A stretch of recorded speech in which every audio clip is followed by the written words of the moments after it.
더 큰 소망의 근거, 부활신앙.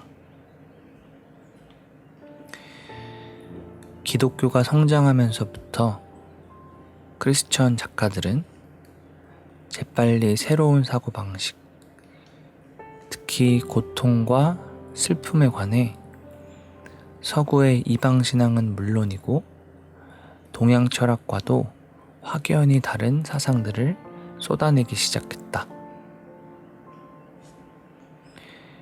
기독교가 로마 제국에서 거둔 성공과 인간 사고에 미친 영향을 감안하면 고난에 대한 크리스천의 접근 방식을 무시하고 지나갈 수 없었다. 초기 크리스천 강연자들과 작가들은 기독교의 가르침이 고난에 관해 더 설득력 있는 설명을 담고 있으며 신자들의 실생활이 그 증거라고 목소리를 높였다. 키프리아누스는 무서운 패스트가 창궐할 당시 크리스천들이 이교도인들처럼 병에 걸린 사람들을 버리지 않았고 도시에서 도망치지도 않았던 사연을 들어 이야기한다. 크리스천들은 아픈 이들을 보살피면서 지극히 침착하게 죽음에 맞섰다. 안디옥의 이그나티우스는 로마인들에게 와 폴리캅의 글, 빌립보 사람들에게 보내는 편지를 비롯한 초기 문서들은 고문을 당하고 죽음에 내몰렸던 크리스천들이 보여준 평온한 자세를 언급한다.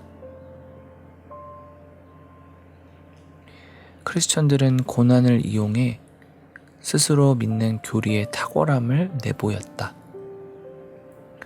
그들은 이방인들보다 고통을 더 잘 견뎌냈다.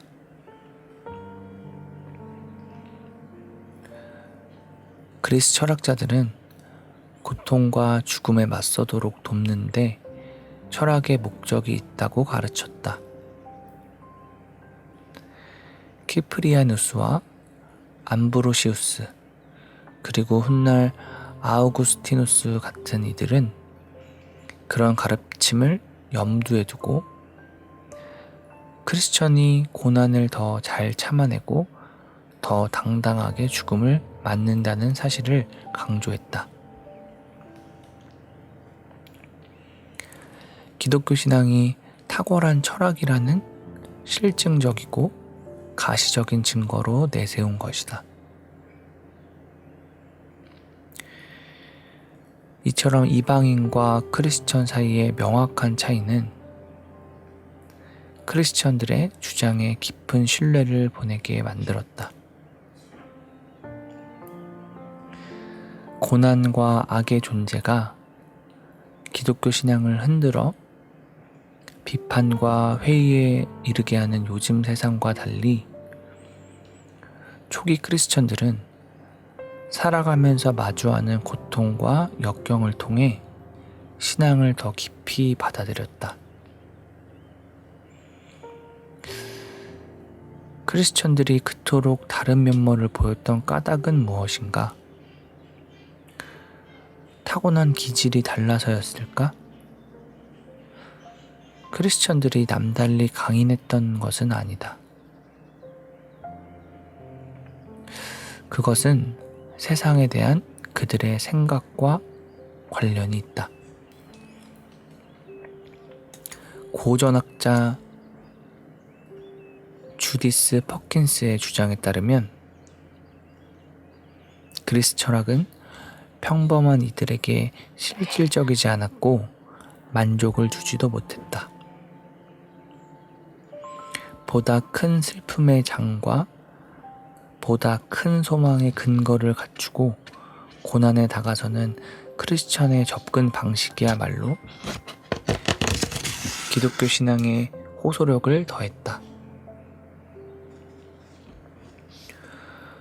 우선 기독교 신앙은 더 큰 소망의 근거를 제시했다. 릭 페리는 기독교 신앙의 승리라는 글에서 고통을 향한 크리스천의 접근 방식이야말로 기독교 신앙이 그토록 철저하게 그리스 철학을 물리치고 로마 제국의 지배적인 세계관으로 자리 잡게 된 주요한 요인이었다는 사실에 공감한다. 페리가 보기에 사랑과 인간의 의미에 대한 그리스도의 가르침은 결정적인 차이를 빚어냈다. 가장 선명한 차이는 장차 육신을 입고 부활하며 물질 세계가 회복된다는 기독교의 교리였다. 스토아 철학자들은 죽고 나면 우주의 일부로 계속 존재하게 되지만 개인적인 형태는 아니라고 설명했다. 페리가 요약했듯 스토아 철학의 구원 신조는 단호하리만치 몰개성적이고 비인간적이었다. 자신있게 영원을 약속하지만 개인적인 유형이 아니고 그저 우주의 이름 없는 파편 한 조각으로 남을 따름이었다.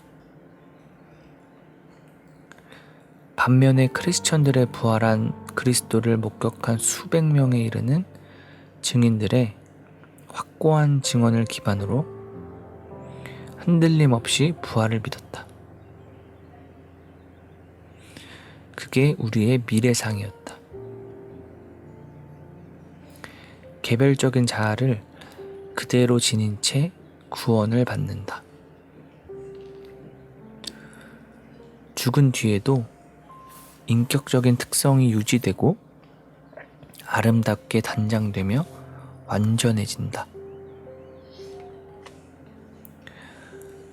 궁극적으로 마주할 미래는 하나님과 이웃과 더불어 나누는 온전하고 사랑이 거칠 것 없는 충만한 세상이다. 암브로시우스는 이렇게 적었다. 그리스도의 종들과 우상 숭배자들 사이에 이런 차이가 나게 하십시오. 우상 숭배자들은 친구를 위해 눈물을 흘립니다. 그들이 영원히 사라졌다고 여기기 때문입니다. 하지만 우리에게 죽음은 본질이 아니라 그저 이 땅의 삶이 끝난 데 지나지 않습니다. 우리의 본질 자체는 더 나은 상태로 회복되므로 우리 앞에 당도한 죽음은 모든 눈물을 깨끗이 씻어갈 것입니다.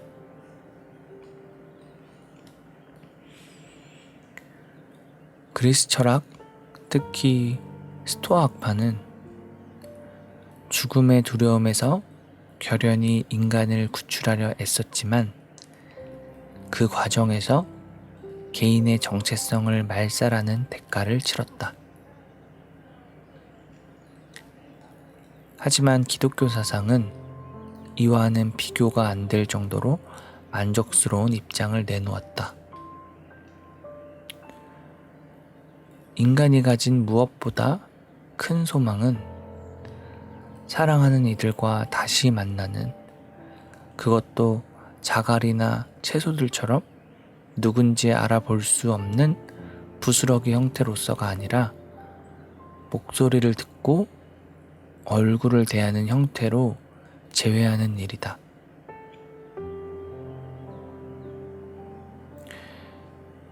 요한복음 1장만큼 기독교 신앙과 이교도 신앙의 차이를 극명하게 드러내는 서술도 없을 것이다.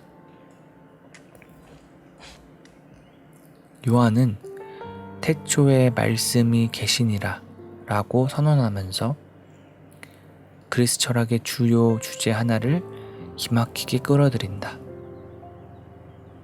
하지만 곧이어 설명한다. 말씀이 육신이 되어 우리 가운데 거하심에 우리가 그의 영광을 보니 아버지의 독생자의 영광이요. 가슴 벅찬 이야기다. 요한은 우주의 이면에 질서가 존재하며 자기 삶을 거기에 맞춰 조정하는데 인생의 의미가 있다는 사실에 동의한다. 하지만 우주 이면의 로고스는 공부 꽤나 한 지식인들이 깊은 묵상을 통해서만 파악할 수 있는 추상적이고 이성적인 원칙이 아니라고 지적한다. 오히려 우주의 로고스는 누구든 인격적인 관계를 맺고 사랑하며 알아갈 수 있는 예수 그리스도라는 인격적인 존재라고 주장한다.